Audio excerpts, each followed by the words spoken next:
organized as Germany, we will be much more like Zimbabwe by August or September of next year. There's a small, slim chance that we can go into a couple of other directions, but the data at the moment seems to be piling up. The long-term data. Okay, let me stop for a second. Give everybody a little view here. As we get closer to events or occurrences that are forecast, the amount of details grows within our data sets. So 6 or 8 months out, I may have a few words about it. 4 months out, I may have 30 words or 50 words about it. And a month out, I may have 100 words about it. So at this moment, we have long-term data that is showing that we're looking at Zimbabwe kind of hyperinflation some point after summer of 2017. Germany was operating with a failing currency as a single country surrounded by other countries whose currencies were relatively healthy. So they were able to, there was all kinds of cross-border trade, so they were continuously basically exporting their deflationary environment to the other countries and taking wealth from the other countries as people bought their goods at reduced prices. That can't happen with the dollar situation now because it's not the United States having a failing currency and the Canadian currency and the Mexican currencies being very healthy. It's not going to be that way. What we're going to have here is what's been described in the Austrian School of Economics as a crack-up boom, and we're in that right now.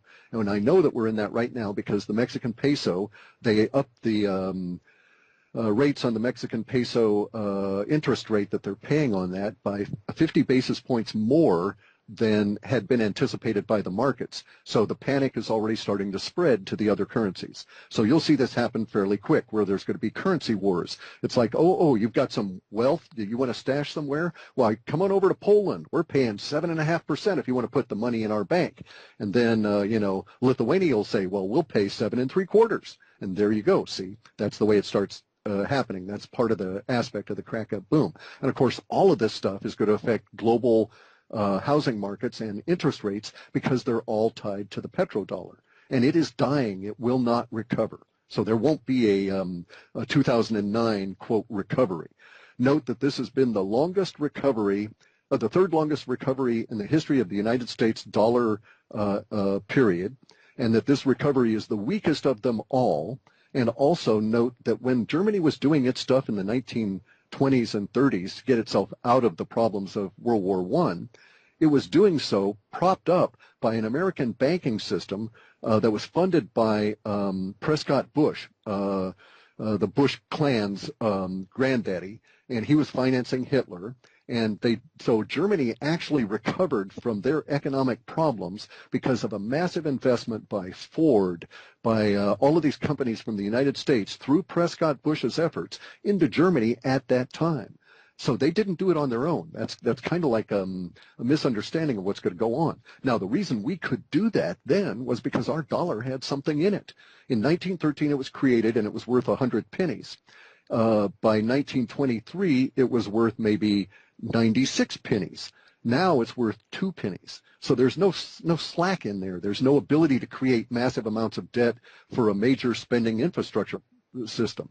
Unless Russia, China, and the Southeast Asian republics start buying into the United States, we are in for a very, very rough long 10, 20-year period of time to actually physically dig ourselves out of what we're in now. And we even have data to that effect, okay?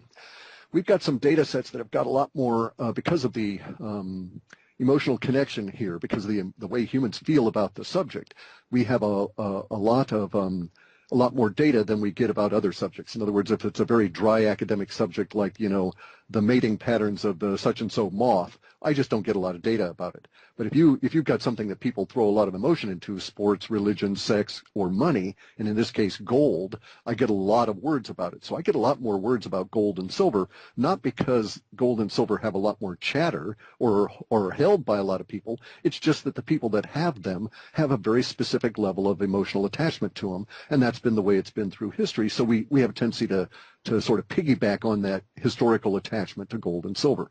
And we've got data now suggesting that the way the United States comes out of this is sort of twofold, okay? There's two halves of it. One half of us coming out of this is that there's going to be a gold rush in the United States. In order to get ourselves right with the world and pay our debts, you're going to see a big chunk of our population that's going to start heading into the hills trying to dig gold out of the place anywhere we can find it. And that's going to be what's going to be required to make us solvent again, so to speak, right? And get us out of this currency hole that I actually cannot find in my mind words to express how my real feelings about the people that are at the top. So we'll just say that we'll just use the word despicable. But the despicable people at the Fed are going to try to do the same kind of things. They're going to do the only thing they know how to do. And our problem is these people have a shovel and they know how to dig a hole, and that's all. So they're going to keep digging, and they don't know how to stop. So they are going to take us into hyperinflation that will create a gold rush in the United States that we've got language that would suggest that sometime in 2017, after we get into the hyperinflationary period, you'll start seeing, even into the mainstream media and newspapers, words and articles and stuff about the gold rush that will hearken us back to 1845 California and the language that was written about the gold rush in the 1800s in California, as well as the one in the Yukon. We're going to see that same kind of language all over again as the United States becomes desperate for real stuff to pay its debt and buy oil and other energy. Now, here's the goofy part of all of this, okay? The other aspect of this is, the other half of us getting out of this is an innovation wave is coming. This innovation wave is actually already starting now, and started maybe a year ago or 2 years ago. And it has to do with 5 billion humans getting onto the internet that are not on there now. And these are all people in non-dollar denominated regions for the most part, or non-dollar dominated. And so because they don't live under the auspices of the powers that be in our officialdom, these people are coming in without any of the limitations or preconceptions that we've ever run across. And so we're going to see innovation that's been suppressed by the dollar having its woes. We should be in one now, by the way. We should be in about 12 years into a 25-year period of a renaissance. And it's been held at bay because of the powers that be in the U.S. trying to maintain the status quo and not allow change. And that change always precedes and boosts the Renaissance. So because it's been delayed, I think we'll still complete about the same 12 or 15-year period we have left, but I think we're going to cram in tons of stuff in that period of time. And these 5 billion people that are going to come online are going to, in our data sets, showing up as being combinoric, in the sense that one guy's going to have a good idea, he'll tell somebody about it online because he's not trapped in a paradigm where he thinks he's got to go patent it or keep it secret. That idea will feed another idea, and there you go, the whole open source concept expressed across a good portion of humanity trying to solve problems. And so the innovation wave has been described in our data sets for maybe 11 or 12 years now, and we're really starting to get into it. The USA is not going to participate. We're not going to be leaders in this. We're going to be followers because of our own problems here. But that innovation wave will help us get out. As the dollar degrades over time in its purchasing power, the ability, it's going to sound stupid, but the ability to use it as a method of bribery is reduced. And unless they bribe millions of people constantly, it all falls apart, all their secrets come on out, we see how evil they are, and there's a political revolution here in the country. Now, I'm not talking about Trump. Trump was indeed a political revolution, but he is not, or maybe we can describe him as a rebellion, okay? A rebellion is where you just get pissed at the people at the top, but you're okay with the system, right? You just need some tweaks and you're going to fix it. And so Trump is a political rebellion. But the people at the top, if they were exposed, so if you knew, for instance, that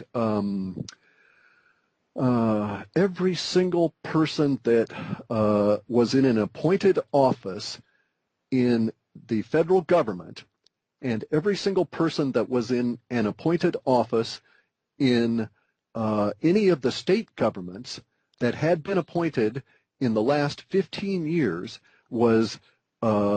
had an odds-on, in other words, you had the ability to say there's a 50% chance that anybody that's been appointed to a political office in the last 15, 20 years is a pedophile, okay, is an egregious pedophile and may even be a murderer. If you knew that half of all these people were in fact actively engaged in such things, then how could you possibly vote for them? A lot of people would deny that and so on, and they'd put up a wall of denial and they'd go ahead and vote on it. But the problem is the ability to keep those things secret is entirely based on the petrodollar, and it's dying. And these people know that. They know that they're facing these terrible, terrible times. And that's why they're trying to create all these slush funds to keep everybody bribed. And you'll notice within 24 hours of Hillary losing, Norway canceled 97% of its contributions to the Clinton Global Charity Fund slush fund for use for bribery. And that within that same 24 hours, there were 4 other non-governmental or non-sovereign organizations that canceled 100% of their, quote, donations. So those were not donations. Those were tribute. And they were basically told, we're going to be president. You give us money now, and we'll go easy on you. Or you don't, and we'll come and take your country later on. And so that was the mechanism that was being operated in this whole CGI thing, the Clinton Global Initiative.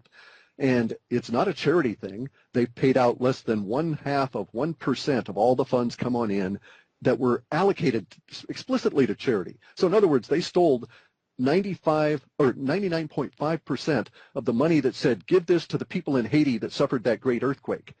And they stole all that money and didn't give it to Haiti. And Haiti's really pissed about it, and they found out about it, and they're making a big brouhaha and upset about it in the global community, trying to break through the bribery wall that keeps these people safe. And they know that they cannot go quietly into the night. Okay, all this stuff's going to come on out. Once the bribery's done, once your ability to pay people to kill other people to keep things silent is gone, then it all does come out. And under those circumstances, the evil that is I'm not talking Democrats and I'm not talking Republicans. I'm talking about the people that are, Republican in name only and Democrat in name only, but are really power elite people. All of those are the guys that are really worried. And so they're trying all these mechanisms to get this, to stop a political revolution. Chemtrails are not truly global. There are a lot of areas on the planet that they don't bother to do. So there may be layers upon layers upon layers of an agenda here. In other words, some people that are may be spraying the chemtrails thinking they are going globally and that it's a thing to reflect the new high energies coming in from the sun. Okay, other people may be aware that they're actually spraying these things so that they can use electromagnetic radiation to try and do mind control on the cities under which they're spraying. Okay, so who knows what could be all of the above, right? Correct, exactly. All of the agendas may indeed be operating. But here's a couple of facts for you. Even if they didn't do the chemtrails, we wouldn't have blue skies the way we did anymore. The top of the Earth's atmosphere was ripped off. This was back in 2003 by the same burst that caused the Banda Aceh quake and killed 200,000 people, more than 200,000 people. At the time that happened, like the top maybe... let's just pick a number and say 6%. The very wispy part of the atmosphere is gone. And that was the part that really created the deep blue. It was our transition into the other colors of space.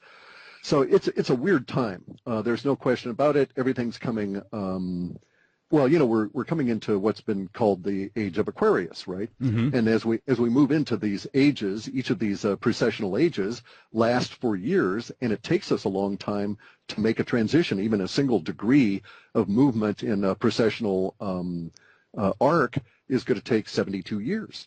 So moving in from 1 degree to a next, it really is a big transit. We're almost through with this transit into the official Aquarian age, which is all about the knowledge bearer and so on.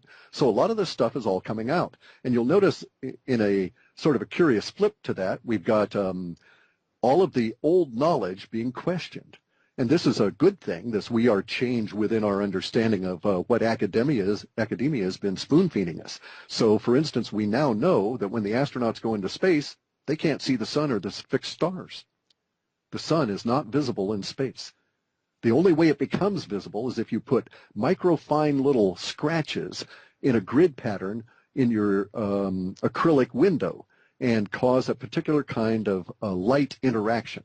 So we now know that the sun is not as we've been told. It's not a nuclear furnace. It burns nothing. It's not even really a source of light. If anything, it's nothing more than a reflector. And that's true of all the what we call the stars, all the fixed stars. When you get out into space, you can see the planets, you can see the moon, you can see anything that reflects light. And in fact, when you're down here on Earth, if you examine the idea, you cannot see any light source.